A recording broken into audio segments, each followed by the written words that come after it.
According to Israeli and most other human rights organizations, Israel seems to make it a habit of keeping dead bodies of Palestinians who they have detained and then they just magically die. Thousands of bodies have been kept from burial by their families for years. Why? Human rights organizations tell us that those bodies often show signs of severe torture, and some show signs of organ removals. There was a repatriation of bodies not too long ago, and most of them had their hands tied behind their backs, their feet bound, and there were signs of torture. So there is that. That seems to be the practice. Israel also seems to follow a pattern now in Gaza, in Lebanon, in Iran, in the West Bank, and that is to go after life-saving services and those who can save lives.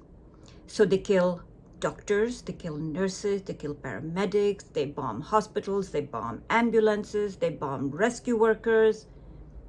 It is not a bug, it is a feature of their operations. In Gaza, we saw how many hospitals they bombed. They arrested so many doctors, so many, stripped them, took photographs of them, lined them up, threw them into the back of a truck without their clothes on, completely humiliated doctors, and off they took them to what I call death camps. One of those doctors was Dr. Baruch. He was one of the most renowned orthopedic surgeons and the head of orthopedics at Al-Shifa Hospital. He was detained. What human rights organizations are telling us is that he was so badly sexually assaulted that he died.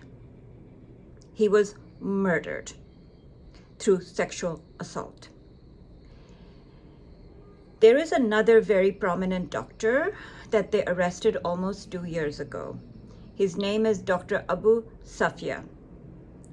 And I don't know if everybody remembers, but there was this iconic photograph of him in a white coat walking into an Israeli tank to be detained. There was rubble all around him, and there was this lone figure in a white coat walking into Israeli detention inside an armored vehicle or a tank or whatever the hell it was. Well, Dr. Abu Safia never came out, and he is still in detention. And let us see, Physicians for Human Rights of Israel are telling us the Israeli court approved the extension of Dr. Hussam Abu Safia's detention without charges. The request for his immediate release was denied, despite the unlawful nature of his detention while carrying out his medical duties. We have no idea what he's being charged with, none, except that he was very prominent, very beloved, and could potentially be an icon for the people of Palestine. The request for his immediate release was denied despite the unlawful nature of his detention while carrying out his medical duties. He is held in Negev prison in harsh conditions without access to medication or medical care as his health continues to deteriorate. We demand the immediate release of Dr. Abu Safia along with 13 other detained doctors as well as all medical personnel currently held in Israel. We call on the international community to intervene and put an end to this abuse. It would take one phone call to Netanyahu. One. No one is willing to do it. They simply don't care. All the blah, blah, blah, blah, blah, blah about human rights and international law.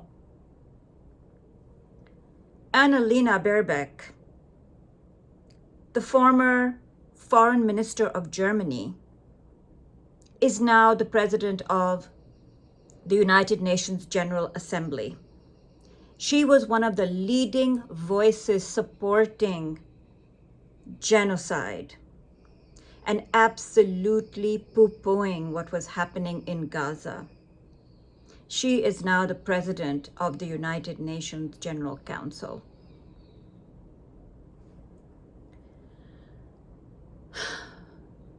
It's just, the longest serving political prisoner is Marwan Barghouti.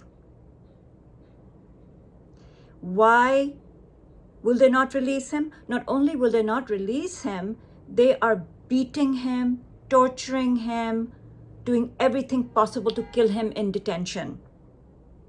Why? Because he could serve as a unifying force for all of Palestine, all Palestinians. He has over and over again called for nonviolence. He is being treated like absolute dirt and being beaten and beaten and beaten. They will not release him because he could unite a Palestinian state. It would take one phone call, as I said, but they won't do it. Ask yourselves why. Why won't they do it? Why do they hold on to dead bodies? Why are dead bodies, when they are returned, showing signs of severe torture?